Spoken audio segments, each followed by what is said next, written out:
Welcome to No Instructions. I'm Bob. And I'm Josh. It seems like only a day ago we were saying that, yes, we're going to do more episodes this year. Sure, we'll do another one before the end of the year. That was in December. That was, yeah. And it is now February. February. It's early February. It is. But we're back.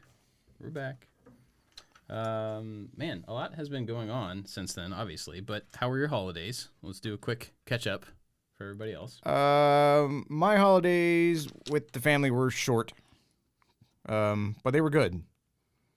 We were going to go down to go see our family in Florida for Thanksgiving, but people got sick. So my wife and my kids made that trip, and I was here fulfilling orders and stuff. So they went down and had a good time with everybody. We had a good Christmas at the house.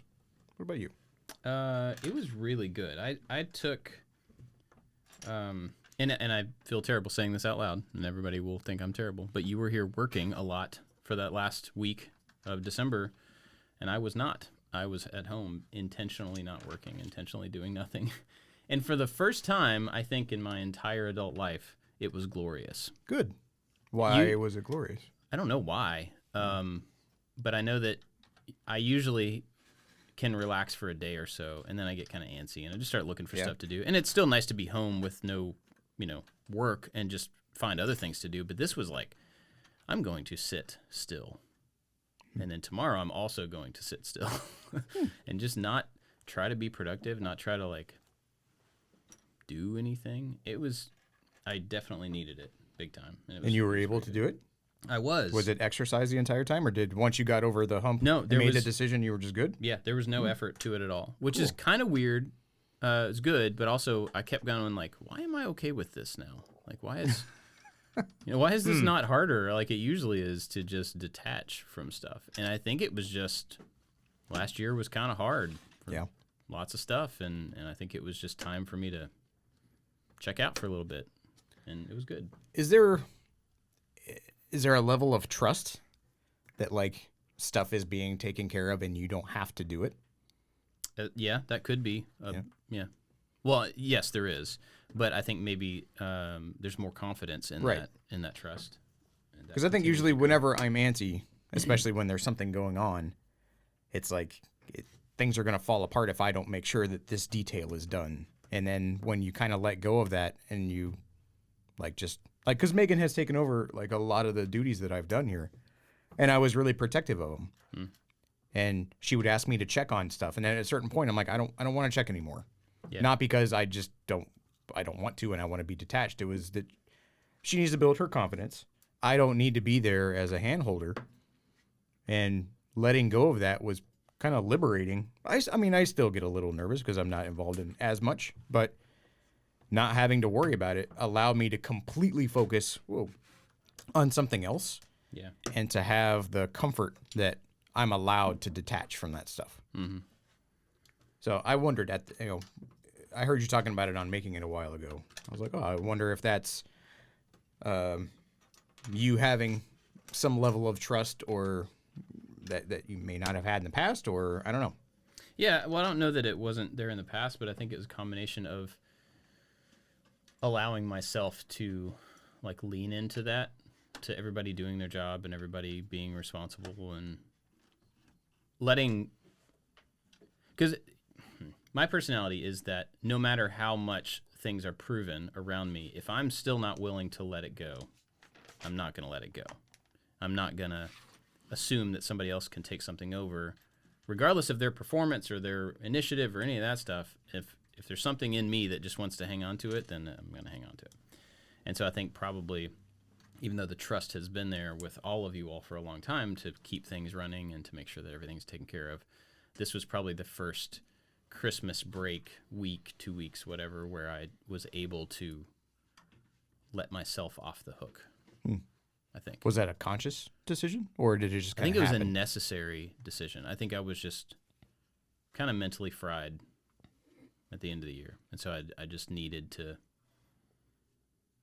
I wouldn't have been useful to try to be productive at that point. I wanted time with the kids, the whole Christmas season. I love the Christmas season, and every single year we get to Christmas Day, and I'm like, what happened? Like, where did it go? I enjoyed the month. I enjoyed the buildup, and then it goes faster every single time. So I think by the time I got to Christmas Day, I'm like, this is disappearing faster than I can even pay attention to it. So that week after Christmas was really nice to kind of take in the moments that we had with everybody home, with nothing really to do. It was really nice. Soccer schedule. Yeah. It was very good. So, all right. So that was up to New Year's, maybe. I don't remember New Year's. I don't remember January. January is gone very, very quickly. We went on a retreat. Oh, yeah. We did. So that is true. Team went and got a cabin place. This crazy cabin. That place was pretty significant. I was surprised. I found this place like a lodge. Yeah, it was a lodge. I found this place on Airbnb, and it looked too good to be true because it was like $300 a night. Sleeps 12 people. And it was on a lake, and I don't think it was too good to be true. I think it was awesome. Yeah, it was great. It's a fantastic place. But we went there for a few days and did lots of planning and, like looking. I think one of the cool things, and I talked about this on Making It too, but I think one of the coolest things that we did this time that we hadn't done in the past was looking back. We went through every video of the previous year and at least spent a couple of minutes talking about, what we did right, what we did wrong, what we could have done differently, or what some of the shortcomings were. And it was really interesting to keep identifying the same problems across the months. Like, oh, well, that was one where we had to finish it super fast and we didn't get to take it to this level. Or that was one where we had to deal with whatever. Bless you. Thank you. And oh, that's amazing that you can hold that. I tried to hold it. My head would explode if I tried to do that. But I think that was cool, and I think that will be beneficial for us long term. Looking back is not something I tend to do a whole lot. Yeah. Just because we are constantly moving forward and constantly doing new things, and so I think that'll be good for us long term. But it was a really good time. I had a great time. I hope you guys had a great time. I did. We did invent a pool game, which I think we need to, before we release it to the world, I think we need to codify it. Yeah, you gotta codify that because even when we played back here at the arcade, I need to clarify pool with stick and. Oh yeah, it's a billiards game that Bob and Anthony came up with, and it's really fun. Yeah. I mean, it still uses the same mechanics. You put the pool balls in the holes on a pool table with a pool cue, but you just do it with different rules. Yeah. It was pretty neat. And we came back here, and sometimes we go out to the arcade. It's like a dad's night, and Anthony and I played the other day, and I was like, oh, look, this game can extend past the retreat world into the real world. And we were talking about making a scoring system and keeping it there and putting it on the wall. Oh. That'd be interesting. We'll start a league. So if we figure out the official rules, create that thing, and then give it to the local arcade. Say this is the birthplace. This is the first place that this game will be played. Man, it's not like pickleball. Pickleball's a thing. Somebody just came up with it, and now there's courts. And according to the new Jason Segel TV show, it's the fastest growing sport in America. That's what I've heard. Not from that show, but in other places. Jenny got me a set of pickleball paddles for Christmas. Have you pickleballed? I have not, and I've never shown any interest or desire or said anything to do that. She's just on the cusp, and she wants you to keep up. Well, she knows that our friend Chris plays all the time at 5 a.m. or some ridiculous time that I'm never going to join. Yeah. And, some days he goes to the gym at 5 a.m. Some days he goes to play pickleball, and he's all handsome and jacked and plays drums really well. Whatever. Calm down. He's also younger than I am, so I'll take that. But his kids are well behaved. Yeah, I know. I'm good at stuff. So he plays, and we've talked several times at dinner about actually it's funny because our wives have talked about, hey, Bob, you should go play pickleball with Chris. And then both of us are just kind of He's got his crew that he plays with that I don't know any of those other people. I don't want to get up at 5 o'clock in the morning for anything except an emergency. So except to pee. Yeah. So I don't know. But the place that we do indoor soccer, it's this sportsplex in town. And they have open court pickleball several nights a week, I think. And they do play while I'm there waiting on a kid to play soccer, to practice soccer. So it does actually make sense to go try it. It does look fun. It's just not something that I have been able to figure out when to build in. I don't know how we got talking about pickleball, but I don't remember. Anyway, are you done with the castle? I don't know. There's more bags. Oh, okay. No, I'm not. This is a cool castle. Man, how did we get to that? What were we talking about? I don't know.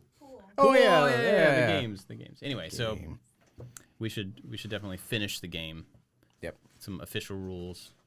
Because when I'm up by 12, the game kind of like fizzles out toward the end. So we should just keep it tighter. So I should not be as good at pool. Well, the cool thing about the way we play, though, yes, you should, because that happened to me several times while we're playing. He was up way past where I could catch up. But there's always the opportunity to be completely mismatched and win on the last. To lose at the end. Yeah. So it's an interesting game. The one mechanic, like, it's called Nuts, the game that you guys came up with, and at any point during the game, each player can yell nuts and take the cue ball. One time. Yeah, one time during the game, and take the cue ball and move it wherever they want to. And so I was like perfectly lined up for a shot, and Bob scared me because the first time I had played it, I didn't know these rules. Screamed at me, and I got startled, and he just took the cue ball and like moved it in some terrible position. You know what I just now thought about? We've used that as an offensive move so far. I guess as a defensive move. I guess depending on how you look at it. But you could use it for your own good too. If you're in a really bad spot, you could. Oh, crazy. Okay. Anyway, these people who are listening don't know the game. Yeah. This makes no sense to them. We'll But have a meeting after this. yeah. A production meeting for our new billiards game. Anyway, it is fun. But the retreat was fun. I think we had a really good time. So Yeah. we did that. We have been working very hard with several videos. We've been working on a lot of videos that we can't tell anybody about. They're like big sponsors, and they're really cool, and they're really involved. And I forgot that one of them wasn't out yet. Yep. Yeah, that's how involved I was in that one. Well, it's interesting because we didn't put out any videos for the first couple weeks because we were starting to produce stuff that's coming out. Well, it came out yesterday. The screen printing video came out, and then we're working on one for. The one coming out next week has been done for 3 weeks or 2 weeks or something like that, and then the one after that we're finishing right now. It's interesting. Is that the grill? Yeah. It's coming out next week finally? Okay. Theoretically. Yeah. Okay, so I can get that out of my mind. It's not out yet. Nope. Yeah, really. That's what I said. Oh. That's the weird thing is it's like out People for don't know about approval. that. Yeah. Wild. Yeah. And then the other thing, The other thing we can't The tell other thing is anybody cool. about. Yeah. have you told your kids? Yes. Okay. So Yes. I told my kids that I'm working on a thing I can't tell them about, and it is eating them alive. I told them it's fun because I tell them stuff like that, and I'm like, you can tell your friends that we're working on this, but I'm not, you can't tell them the specifics of it or whatever. So we'll tease it here a little bit. It's a video game property and a significant video game property, and we're doing something for the developers of the game. And it was interesting because the game that we're working on a thing for, is not out yet, but we got a code to be able to download it early. And my kids thought that was the coolest thing. He was like, so we have this game before anybody else? And I'm like, well, not before anybody else, but before Before all most the people you know. And I didn't have to pay for it. So that's cool.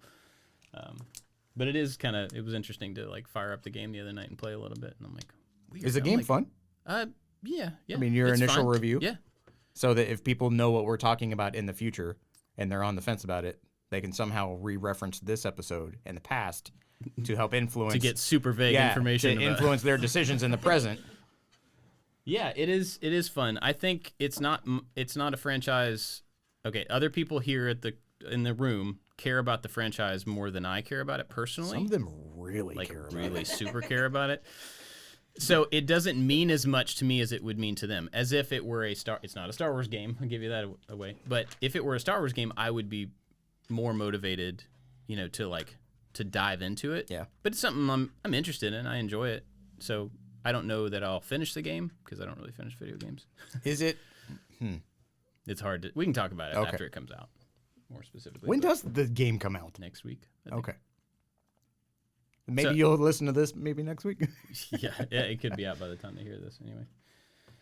Anyway, so we're working on some cool stuff. But I think also going back to the retreat, one of the cool things that we spent a lot of time on was just talking about like new things to do this year, new projects, new products, physical and digital, new courses. You know, we made a lot of plans, and it'll be really interesting to see how and if we can execute all those plans.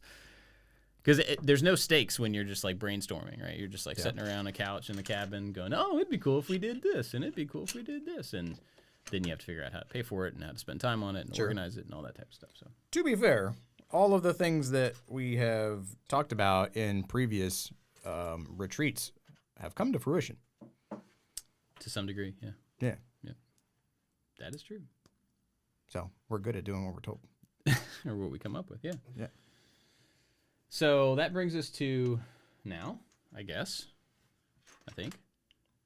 What is new with you? I have no idea. Cool. All right. Well, thanks for listening, everybody. We'll see you next time. What is new with me? So since last year, I have been trying to lose weight. We had the one episode where like I had to go to the hospital because I thought my heart was going to explode, and it didn't. And that was the first time I've been weighed in a long time, and that made me mad because as a bigger person, since I was a kid, no matter what you go to the doctor for, it's because you're fat. Like, I got in a car wreck, and they were like, well, your head hurts probably because you're fat. What? Yeah. I hurt my back as a kid when we were playing football, and, like, I had to run around the track, and I was like, God, my back hurts so bad. And so my mom took me to the doctor. Like, well, it's because you're overweight. I'm like, no, it's because I got hurt. I have a bruise. And they're like, well, it's because you're overweight, too. And so the heart thing, it just brought that question back up. And since, when was that? November?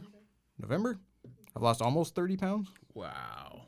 That's crazy. Yeah, but I can't really tell. And I think that's the psychological part.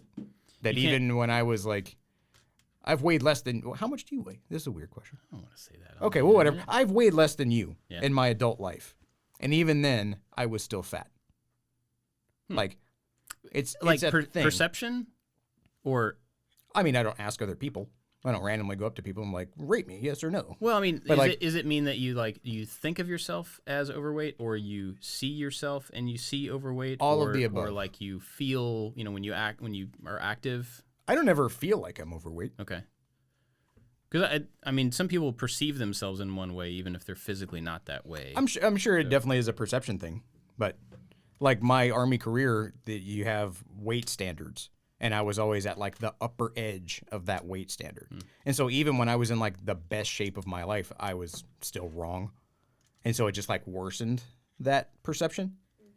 And now, like, I want to lose weight for me. I don't care what other people think. I don't care what the doctor says. They told me that my heart was fine and it was just a thing. I'm like, okay, great. So I'm not doing it for like stakes. It's like, if I have to lose this weight or I'm going to die. Like, that's not the thing. Yeah. And I have a goal, and I'm not at that goal yet.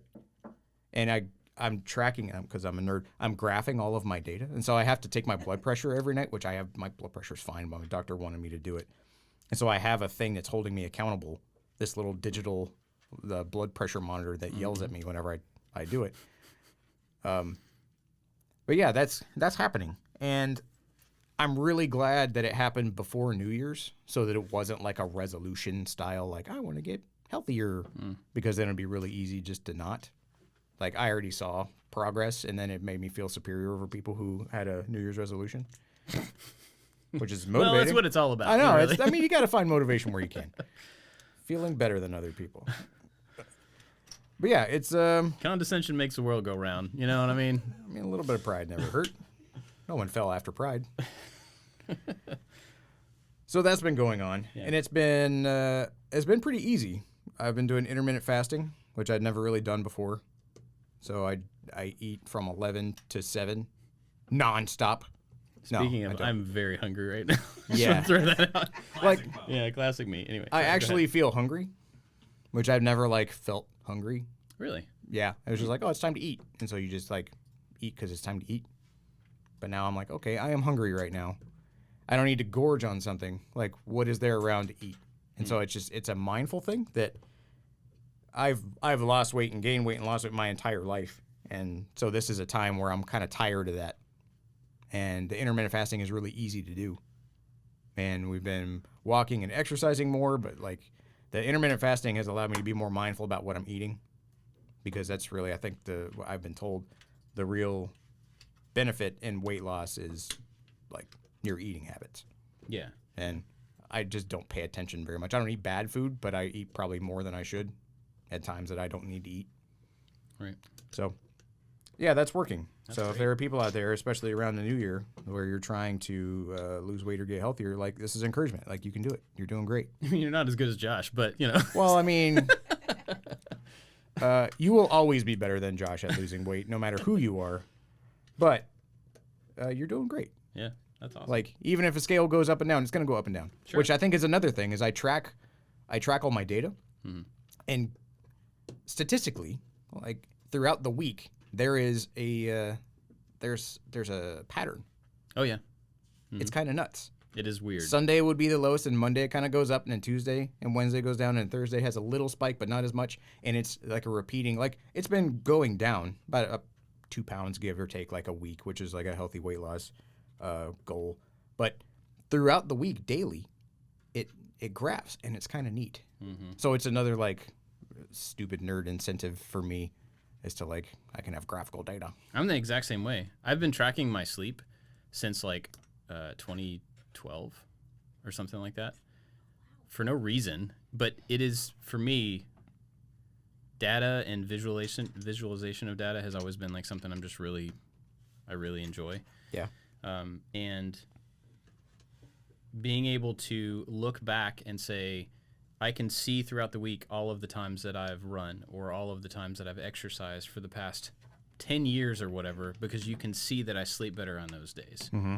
And then you can see that when I eat late, and because those are all things I have to like check boxes for when I go to bed, so that it gives you some, context for the day. And you can like look back and see how all that stuff affects it over time, and it's really easy to pick out. I've started tracking my weight, not because I was trying to lose weight, but just because it was another thing I could track recently. And it's kind of the same thing. Like, I can see those patterns as well about, Monday mornings, I always seem to be 1.5 pounds heavier. Yeah. Or so. I don't know why. Probably because I don't work out over the weekend as much, often, as regularly. But I'm not really doing anything with that information, but it is interesting to have it. Yeah, I think the information itself is motivating, because at one point I was like, I don't want to get on the scale. I want to feel good. And I always felt fine, but not getting on the scale was also not accountability. Mm-hmm. And so I let myself slip just because I wasn't feeling bad. Like, I Right. never felt bad. Yeah. But that wasn't the point. And I know a lot of people like take a before and after whatever kind of picture of themselves. Like, no, I'm not doing that. Because again, like, it doesn't matter. I could be 150 pounds and still not be happy with the picture that I see. So that's never really been a motivating factor. And I know a lot of people on Instagram will do that. If they're starting to lose weight, they'll like try to be publicly accountable. Like, nah, I ain't got no business for that. No interest in that. Every time I it's for me. finish a workout in the workout app that I use, it's like, hey, do you want to share a picture of your workout to Instagram? I'm like, no way. Why in the world would I want to do that? Yeah. I mean, I get that some people need the account, or they want the accountability or whatever. So I'm not, there's no judgment on people who do it. But like me personally, I am way too private. Yeah, So, exactly. like that. No, I'm doing this for me. I don't want to do this for other people. Yeah. And it's okay. I am doing it for one person.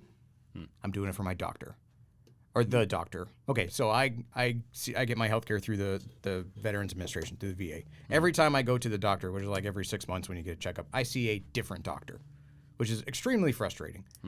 And so after I went to the hospital that time, I saw this doctor, and I was like, oh, you're kind of a young guy and not somebody who can barely speak English and hold their head up straight. And it was really motivating. I was like, okay, like let's do this. Let's lose some weight and let's do it. It was cool. And then I went back the next time, and it was a completely different person. And I had at that point had lost 19 pounds, and I got on their scale, and I had clothes on, and so I knew that. But it was like, oh, you lost 4 pounds since the last time you were here, and I was like, no. I've lost more than that. And every day I have to send them data so they can see my weight and my blood pressure and all my stuff. I was like, no, use the information. Like, do you see this information I'm sending you every single day? She's like, yeah, I have it on screen. She's like, but this is what the scale said right here. I was like, so I'm lying? And so there was a huge discrepancy, which made me very upset. And she didn't care. And I'm like, okay, that's fine. You're the person now. You're the person that I want to spite. You're the person that I want to come back in here and like lose 50 pounds or whatever. And not that I want her to be impressed, but like I'm doing it against you. And she was like very short and kind of curt. I'm like, okay, I'm doing this for me, but I'm doing it against you. Even though she won't be there when you go. Probably back not. to check them. Yeah. Probably not. But so that's where we are with that. Well, I'm glad it's working, regardless of why you're doing it, regardless of the Spite. process. I mean, I'm just glad that it's, you're seeing and feeling the effects of the effort, Yeah, Megan posted a thing over the holidays about like our favorite videos or whatever. And my favorite video was the Mark Rober thing because it was all involved and it was crazy. And she posted a picture of me standing next to that thing. I was like, ugh. I don't want to be on camera anymore because I don't want to have to look at myself. And I'm like, well, that's stupid because it's what we do for a living. And I want to be, not that I ever thought I looked good on camera. Even when I first got here, I still looked gross on camera, but now I looked even worse. I'm like, all right, I want to get back to my previous less gross perception of myself. I don't know. It's stupid. Well, I mean, I don't want to agree and say it's stupid, but it is natural, for you to have an opinion about how you look and be dissatisfied with it, for anybody, and to want to make it better. So, yeah, and there was only so much you can whine about something until sure, you don't do anything about it, and then you're just whining. Yeah. Can I add a point about this? Absolutely. That's Megan, everybody. Am I on, Anthony? Yep. Can I add a point about this? Is that okay? Of course. So I am a mom of a 2-year-old, and it's been definitely like weird for the last 2 years actually the last 3 years of body image for myself, because I was very active in beauty pageants for years. So at my wedding day, I was under 100 pounds. And then after having 2 babies back to back, for both of those pregnancies, I gained about 50 to 60 pounds. And for me, that was insane. And I felt awful. Regardless of the fact that I was carrying life and making a human, postpartum was really hard because I would just look at myself like, I don't recognize that person. I don't like the way I look. And even then, and now, it's hard for me to prioritize my weight and my body image because I'm taking care of, a 2-year-old and busy like working. And whenever I go home, I want to spend time with my toddler. I want to spend time with my husband. I want to like hang out and make dinner and just enjoy time. So I don't prioritize taking care of myself. And then when Josh started talking about the intermittent fasting, and he actually put a number on how much he had lost and how good he was feeling, I was like, oh, I want to try that. And so I've started doing that too. I'm not tracking anything just yet. But hearing Josh that you said, I want to feel good. I just want to feel good. And then keeping yourself accountable. Now it's making me rethink. And this is not an infomercial for intermittent fasting. I don't know anything about it. What kind of kickback are you getting on the For real. intermittent fasting thing? I wrote a book.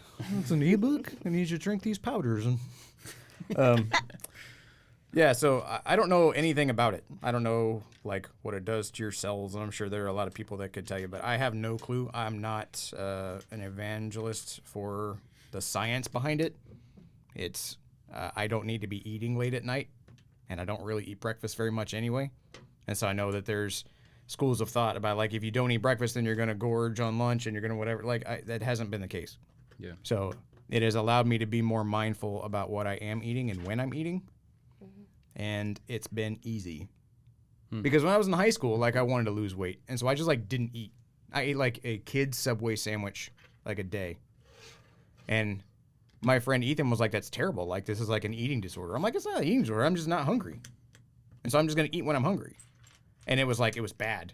And now all of a sudden it's bougie because people have a clever name for it. Yeah. Back in the day, people were giving me crap about it. But yeah, it's it's simple, and that's it. That's all I know about it, is that it works for me. It may work for you. Talk to your doctor. Yeah.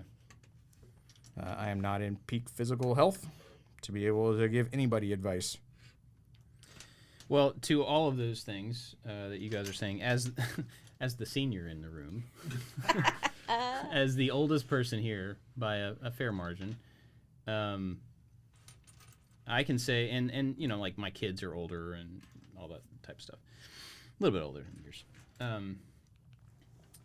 I'm finding over the last several years that my long-term health, not just my health now, but my long-term health and ways to sustain it, that's becoming a bigger thing for me. I'm just constantly thinking about it more. Not in like a I'm worried about it kind of way, but I'm realizing how much of a difference it can make when I look at where I've been physically, both like in exercise and just like weight and how I felt about myself and all that stuff since I was in my 20s or something. You know, that past 25 years, I can think about all these different times when I had a different level of activity and was eating different things and all this stuff. And I feel better physically right now than I've ever felt in my entire life. That's good. That is good. And the thing that's important, I think, about that, feeling that way, is that I know what I'm doing right now to feel that way. And it's not like I'm cutting everything out. It's not like I'm avoiding certain things, but I'm trying to be really diligent about activity and about not overeating and about choosing, you know, instead of having the donut every time I see the donut, like once a week maybe have a donut if it's there. But, you know, just trying to be, what's the word? Medium about things, you know, finding moderate would be a good way to say it. Yeah. Finding a middle ground on things that is, because there's definitely a balance as you get older and as you look ahead, as I look ahead to being a like senior citizen. I don't want to be the person who is so afraid of death and of atrophy that I don't do anything for myself. You still want to live. You want to enjoy food. You want to like do things, but you also physically want to be able to do things. Mm-hmm. And there's a moderation there in all that stuff that's becoming much more of a constant in my head. The benefits of moderation in all things are going to help me, I think, feel the way I feel right now for a very long time. And I mean, I can't prove that. Again, I'm no doctor, but I think just being consistent about exercise, whatever that exercise is, being consistent about eating moderately, making sure that you're getting what you need and not overindulging in anything has helped a lot with us. And Jenny's been doing like over the last month, she always does these challenges with people at the gym, and it's like, you got to drink 85 gallons of water a day for a month, you know, and like you can't eat anything unless it has like 8 pounds of vegetables on for a month and stuff like that. And so somehow she's like one of those people that will, anytime there's a challenge, she'll just commit to it. Yeah, I'll do it. And so at the beginning of January, she committed to like several challenges at the same time and has completely fulfilled all of them and everything. It's all through January. But as part of a just support for her, she's cutting things out, being more diligent about what goes into every meal. I'm just like, yeah, I'll go along with it. I didn't tell her that, but I just went along with it to try to do what she was doing. And even just that month of trying to cut out more breads and like not having cookies every single night, you know, when we're sitting on the couch, and just a few things here and there, in addition to trying to be really diligent about running or working out one or the other every other day. That has made a pretty big difference, both in how I feel, but also like I've lost 5 pounds in the last month consistently, not that like 2 pound jump that you get between like, you know, before coffee and after coffee in the morning, but like consistently it's dropped down a little bit, and I don't have a lot of body fat to lose, so it's not like I'm not looking to lose weight, but that has been a side effect, you know. So anyway, all that to say, just the older I get, the more I realize like how a little bit of discipline every single day, a moderate amount of discipline across all things, is having a bigger effect, because I definitely want to feel like I feel right now when my kids have kids, and then maybe when they have kids. I want to be around and active enough to not be like, oh, we have to go to grandpa's house to see him because that's the only time we get to see him. Like, my dad is active and out and doing things and borrows the trailer so that he can go get stuff to build stuff. And like, he's not that old, but he's active and he's continuing to stay healthy and stuff. And I want to do that as well. But I think that starts now. One of the things I've been watching, and it's not informing all the stuff I'm saying, but I've been watching this Limitless show with Chris Hemsworth. Mm-hmm. And it's a really cool show, in addition to it's motivating because he's like super buff and smart and seems like a nice guy. And, it's cool to see him do things for himself health-wise. And he's thinking about a lot of this stuff as well, even though he's 10 years younger than me or whatever. But there's a lot of science in the show talking about the long-term effects of exercise and of like managing your stress and managing your blood pressure. And like, I have high blood pressure. So talking to the doctor recently, she's telling me about, even though it's not so high now that I'm at risk, it causes long-term stress on your body, which will make it harder to fight infection in another 15, 20 years. And so if I get it under control now, like you can do with exercise and with diet, then I'm just putting off the potential hazards that can come later on when my body's going to have a harder time dealing with them. Yeah. And I think that's one of the biggest things that I've realized over the last couple of months is just that I'm never going to be more able to, my body's never going to be more able to repair itself than it is right now. Sure. And so the more like advantage I can give myself in 10, 20, 30 years, the better. And that starts right now. So that's where I'm at with all that health stuff. My family has always been full of big people.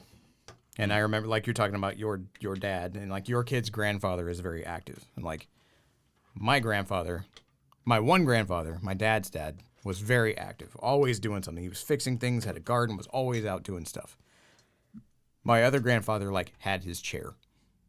Right. Yeah. And like, he was in his chair. Yep. All the time. And it made me feel bad for him because like he was a truck driver and like he used to work like at the White House doing like, he was part of the park police, or not park police, the park service, where he would like do maintenance and stuff and like always outside doing things. And then at a certain point, I guess he retired or just like didn't. And he was just a huge guy who just had his chair and was like always in the chair. And I'm like, I don't want to be in a chair. Yeah. But I want to, yeah. I've never, and that's the thing is I haven't ever felt bad. I've never like, I've always felt bad about. Right. I've never felt physically bad. Sure. And I don't know which one is worse. But making an effort, like yours, moderation I think is great. But moderation I think is a learned skill. I've always had a stupid relationship with food where there's been like a scarcity. I eat really fast. I don't know. I ate that fast when I was a kid, but the Army made me like eat fast. Oh, yeah. You eat quick and you go. And if there's something good, you better savor it because you never know when you're going to get something good again. And I just love food. I love food as like an art form. I appreciate food. And so if there's something that's good and I don't know when I'm going to go back, my tendency is to like gorge on it because you got to get it when you can because you're never going to have this again. And so there's just a relationship that is not healthy because it's not accurate. Like it's a mindset that like I made food the other night. Like I made chicken sandwiches, and I was like, "You better eat this whole thing because you're never gonna get this again." I'm like, "I made it. I made it at my house. This is the last chicken in the world." Yeah, like why are you thinking that way? That's not true.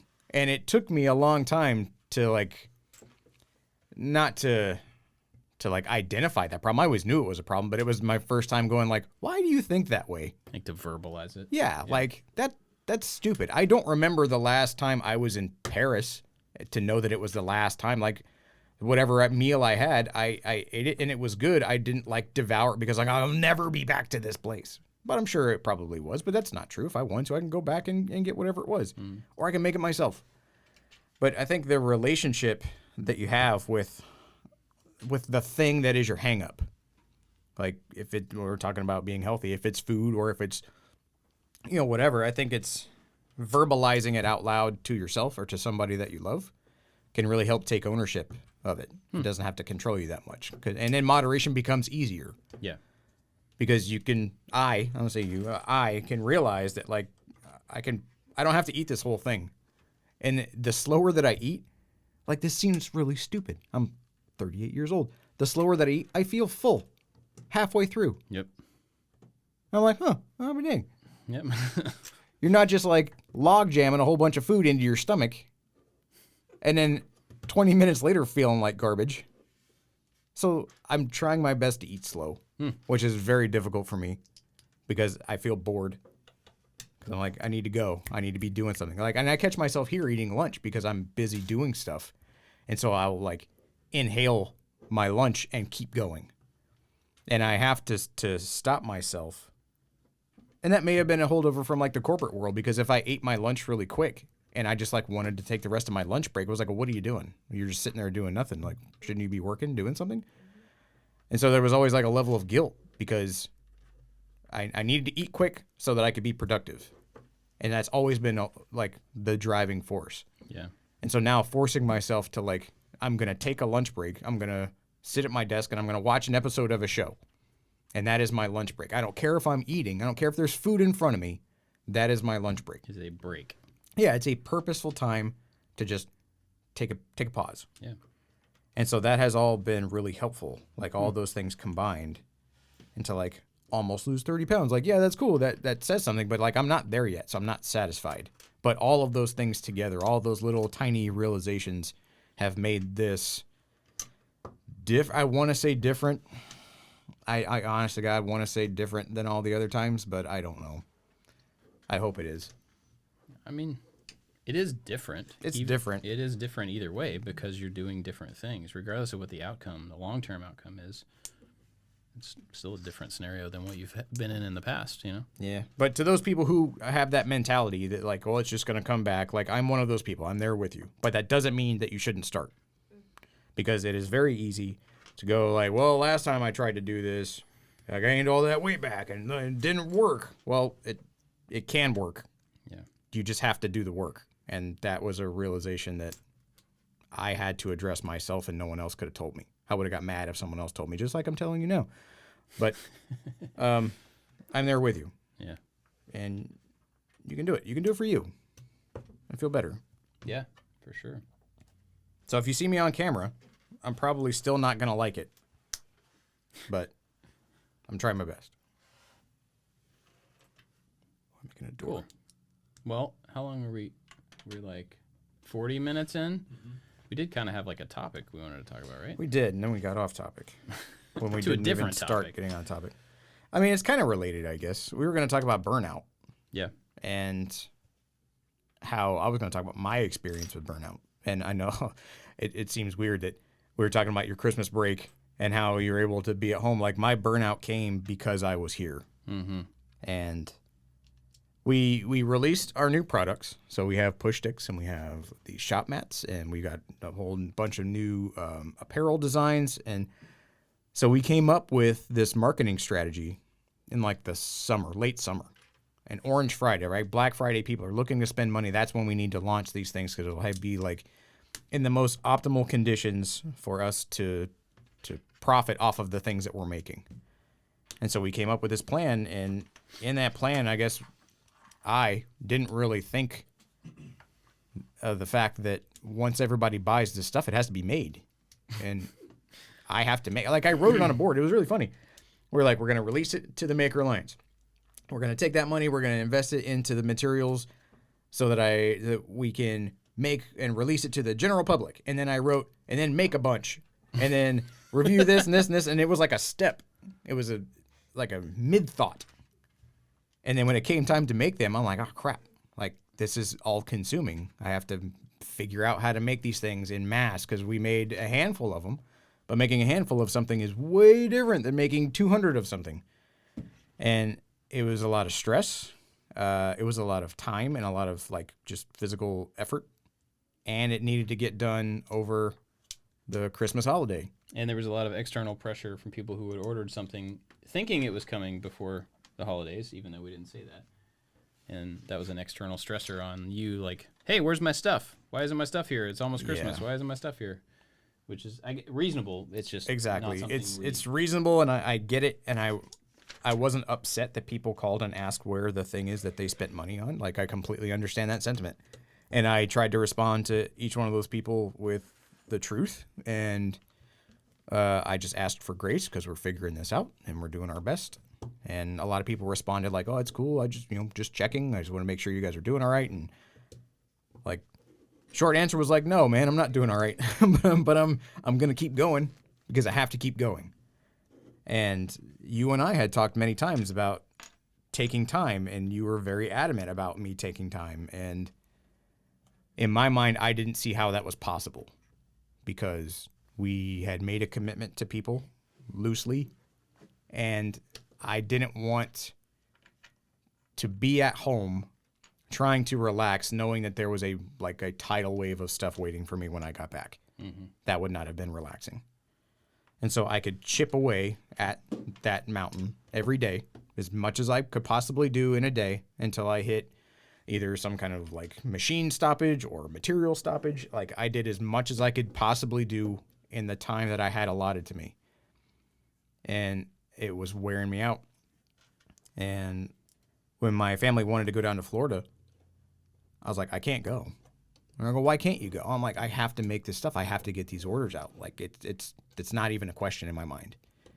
And my wife is gracious and she understands, but I'm sure that she was upset at some level. And I was upset that I couldn't go. But at the same time, I was relieved that I could be here and get this stuff done without having to go home and think about someone being sad that I wasn't there.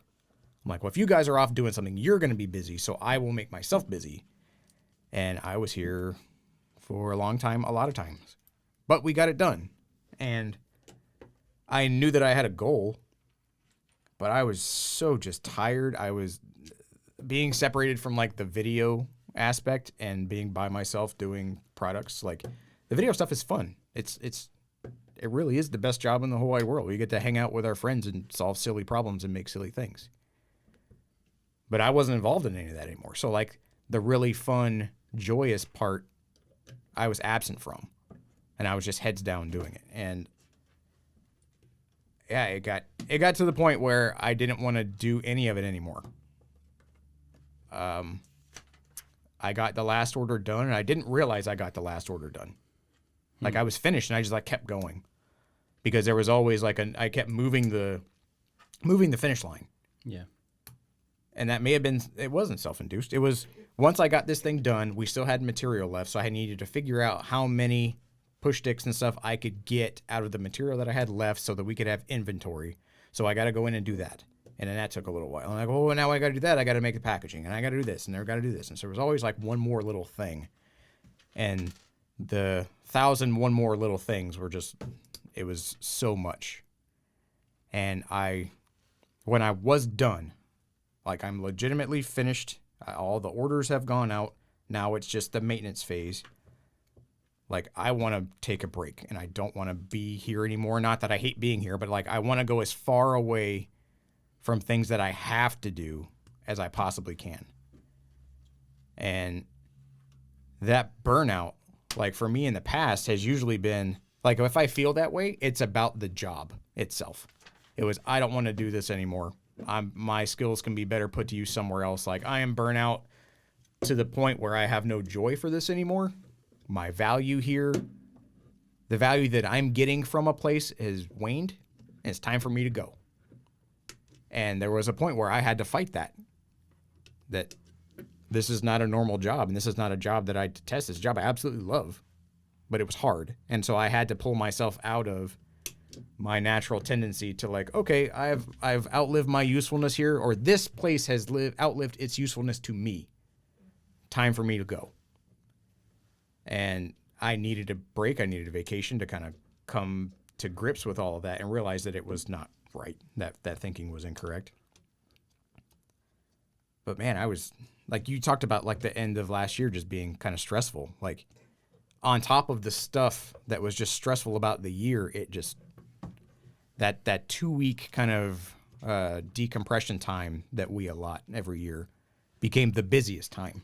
Yeah. And it sucked. It sucked, and it put me in a mental place that I didn't want to be. And I did get to take a break. I wanted to get on an airplane and just go somewhere. I didn't know where I wanted to go. I was looking at Google Flights every day. Like, I would be waiting for the CNC to finish, and I'd be looking at Google Flights. I'm like, where can I go? Where can I just get on an airplane right now and just disappear? And that would be my normal reaction to stuff. And again, in the whole weight loss, like being more mindful and paying attention conversation, it was, I guess, a more responsible way to deal with work stress was not to completely flee, but to decompress and to finally get that time. And so you took some time off. How was that? And I don't remember what I did. Well, No, I was at the house. I was just hanging out with the kids. Yeah. Which normally, I know that longtime listeners, like, that's usually a stress because you're I feel like I'm the cruise director. But, like, I got to take my kids to guitar practice and to ballet class and just hang out with them. And this was the first time that I've actually really enjoyed just, like, lull time with my kids. We went and did stuff, like I took each one of them out to go do, like, special activities with just them. And it was effective. It was really effective. And it really helped that, like, coming back to work after that time was us going to the retreat. So that was a good, like, ease back into things. Right. And now we have the new videos that we're being very cryptic about. And I'm still doing physical products, like that's the thing. But I'm able to then solve a problem related to a video, which is the fun part. So I can tip my toe back into the fun piece to try to balance those two things. To, like, getting heads down, developing stuff that I hope to God people like, and I hope to God that they'll buy so that it would justify the work that I did, while still being able to do the fun problem-solving part of the job that I absolutely love. Mm-hmm. And that comes from a place of privilege, because I've been in those positions that you don't get to choose whether you have to do the cool part, or you get to do the cool part, or have to do the droll part. And in that kind of burnout period, I had to stop myself and go, like, you've never had the option to choose to do a cool part of your job. You've always been forced to do stuff that you hated. And so don't give up on this. You can't give up on this, because you'd be giving up, like, the best thing. And probably going to doing a job that I wouldn't like. I'd be reverting. And I don't know how that potentially helps other people, but I know that even in the coolest job, like, burnout is a real thing. So if you have a job that's not the coolest job, you got to be able to watch yourself, or have people in your life to help you overcome that. Yeah, I think it can be very easy from the outside for somebody to look at what we do and just to think, well, like, that's got to be all good. I mean, specifically for me, because, like, I'm in control. I'm in charge. I have a good reason to get these tools that I wouldn't otherwise. I get a reason to build ridiculous props and, renovate my own kitchen and make money from it somehow instead of lose money on it. And those things are all true. But I think, like you're saying, every job comes with its own stressors. It comes with its own responsibility. And so even the greenest grass is still grass. Dogs still poop in the grass. Like, there's just bad stuff. There's hard stuff about every single job. And we are absolutely privileged. I am privileged to get to do what I do, but it's still very difficult. I've said this many times, and I don't know if it lands on people as truth or not, but I've worked for myself most of my life. Like, since I got out of college, I worked for Dell for a little while. But otherwise, I've mostly worked for myself. And so, as when you run your own business in any form, no matter what it is, you do a lot of work. And I work more and have worked more at I Like to Make Stuff than anything else I've ever done. Like multiple jobs put together. And so it's not a matter of like it's just fun and you get to always do anything you want. I mean, there's a lot of effort that goes into it. But part of that, like the amount of hard work that you have to put into it is also just I don't want to say wear and tear, but there's like a wear to working really hard and being fully invested in something for a long time. Mm-hmm. And it's not a bad thing, but there's a wear that goes with it. And it, something you occasionally have to be able to step back from and just take a breath and kind of recuperate a little bit so that it doesn't become a thing that you just don't want to do anymore. And I actually was telling somebody else at the beginning of last year that the way that YouTube ad numbers are going and view numbers and all that type of stuff, I was really surprised. Last year, I assumed that we would lose a lot of full-time content creators last year. A lot of people would give up. Either they couldn't afford to continue to do it, or they were just too tired, or I thought that we would have a lot more. And I know some people did quit. Some people stopped and had to move on to other things. And I think that's totally reasonable. I'm surprised that there weren't more. But anyway, all that to say, I have also gone through several bouts of, I don't know if I'd call it burnout or just exhaustion. And like over the years with doing this, and I think it's a natural part of any job. Anything you care about that you're willing to put yourself really far into, there's potential for it to, have an effect on you and just be tiring. It's just part of it. And I think it's part of any job. Yeah, absolutely. And to have that realization that there's good things and there's bad things about everything that you do.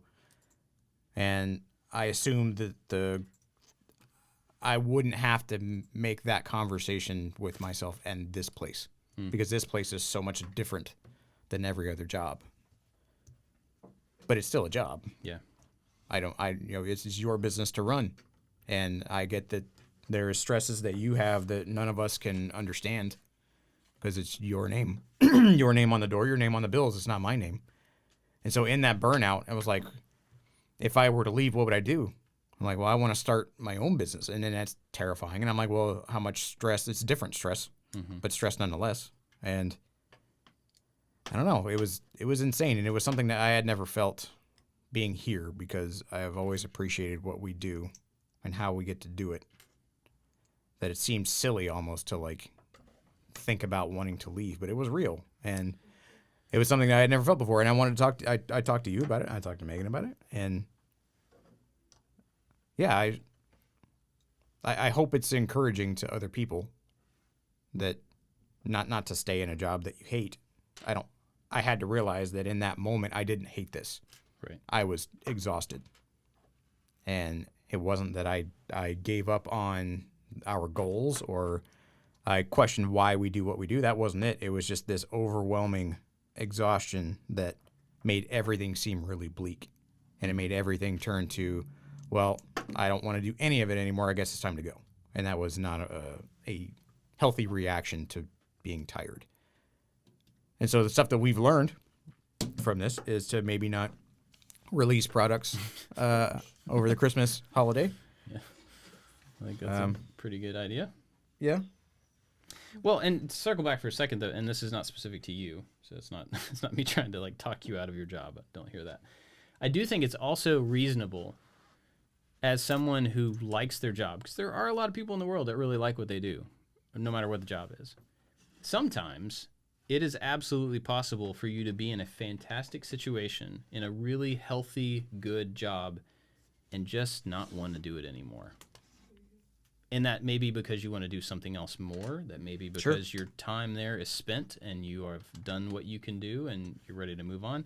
So I also want people to be just really aware of no matter what situation you're in, sometimes it can be time to move on. And that doesn't mean you have to only leave bad jobs, I mean, for me, the job at Dell was fantastic. I made a ridiculous salary for what I was doing. I got to work at home. My manager was like awesome and talking to me about my YouTube videos on the side and stuff, and like encouraging me to do more of them and stuff. I was working with a team of people that were way smarter than me and patient with my lack of knowledge of what they were doing. It was great. Like, there was nothing about that job that told me that I should try to get out of it. It was just that there was something else, you know? Yeah. And so I don't want people to, kind of like you were saying about the food thing before, like, this is a great job. It's perfect. I just have to keep it as long as I can. Sometimes it may just not be the thing anymore. Yeah. You know? And you should be open to thinking about that, I guess. What other factors in your life that... Yeah, microphone. Got to speak into the microphone, Meg. Or like other factors in your life that can affect that decision too. Sure. Because before I came here, I was doing something that I loved. I worked from home. I traveled. The girl that I worked with had become one of my best friends. I literally traveled and spent $10,000 of other people's money and decorated, homes. It was so much fun. And then this kind of was just laid out in front of me like this is a possibility. And it worked better for my family. It was going to be more fulfilling for me personally. It was learning all these new skills, but taking what I had already known and applying it in a different way to make it challenging, which was good because it was an opportunity to learn, which I enjoy learning new things, but I also enjoy taking what I know and applying it in a completely different way. And that's what this opportunity was for me, at least. So I left something that I loved, and I really, really loved what I was doing. But I can't imagine things being differently. Like, I'm fulfilled here. Good. Hope so. Glad to hear that. Woo. Yeah. So burnout stuff is legit. It is hard. It is. I think it's important to, if you're feeling that way for anybody, to find somebody that you can like unload to, because I have the tendency, just of my personality, is to keep stuff inside and to not talk about it, to not feel like, I feel comfortable unloading to people that I think are going to get it. Otherwise, what's the point? They're not going to understand, so why unload things to them? Which is stupid. Like, I'm not saying that's right. I'm just saying that's how I work.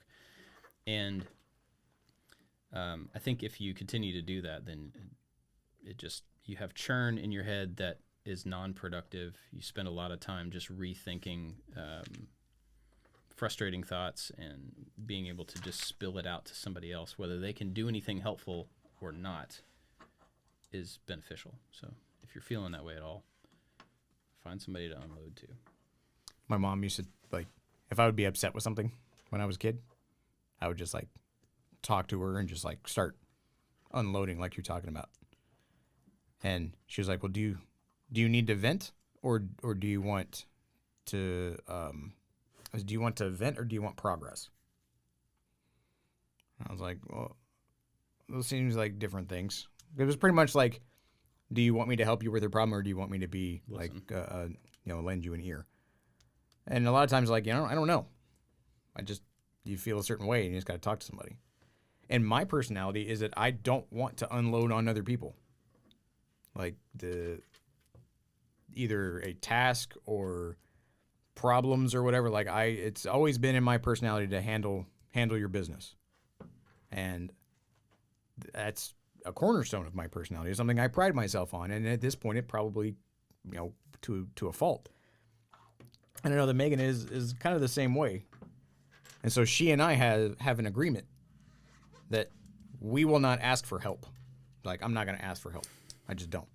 But she's the same way. And I said, okay, we have a pact between the two of us that we'll never ask the world for help, but we can ask each other for help. And so it'll be like a black market, underhanded thing. And we won't tell anybody else that the other person helped the other person.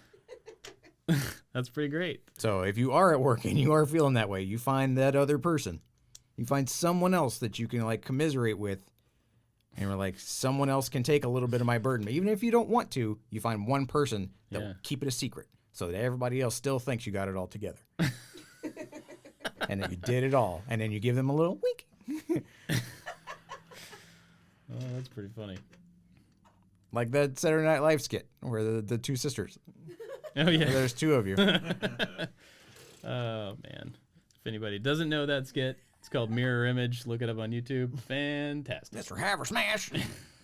Where there's two twins. Oh, that's silly. Yeah, it's so good. Cool. Well, do we have any other thoughts on this? I don't want to cut it off, but I don't want to drag it out either. No, I think you've had enough therapy session for today. I think that's pretty good. I am really hungry though. I am very hungry. And because I don't know anything about intermittent fasting. It's past 11 o'clock. It's 11:30. It means you can eat a whole pizza, right? I kind of want to go eat ice cream. I haven't had ice cream in a long time. And I really like ice cream, but it's quite cold outside, so I don't know where to get ice cream. But I kind of want to eat ice cream for lunch because I'm a grown up and I can. I'm sure they still sell ice cream this time of year somewhere. Cool. Well, let me say big thanks to everybody who's listening for coming back around. Yeah. Sorry, we've been gone for a long time. We really are planning on recording on a more regular basis. We spent a whole hour or so at the retreat coming up with ideas for the shows. Yeah. Right? And like segments and all sorts of stuff. So Guests? We talked about guests. true.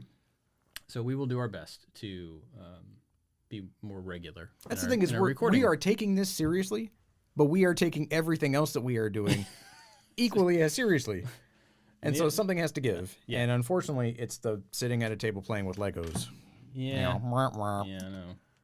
And because you have to leave your house and the workshop to come here. Yeah. Like, that's just an additional step. And so you've been heads down doing a lot of things that don't allow you to leave your workshop and come here. Yeah. And if I had a more reliable vehicle, that's a whole different Oh, conversation. yeah. But I do want to say thank you to our Maker Alliance as well. Absolutely. For supporting this. This is not a show that makes any money whatsoever, but it is part of what we do, as I like to make stuff, and the Maker Alliance makes all of that go. So big thanks to them for the support. If you want to join that, you want to get Discord access, this awesome group of people. I mean, we have discounts on things and a bunch of other stuff as well, but the people, I think, are the thing that make the Maker Alliance worthwhile. So They're doing summer camp again this Yes, year they in August. Mhm. We're, just so people in the Maker Alliance know, like every month you do a video hangout. Yep. And we're switching up the video hangout to make it a little more accessible to people. So people in that month, or do it every other month, I guess. People who are new to the Maker Alliance are going to have like a newcomers hangout with you exclusively. Yeah.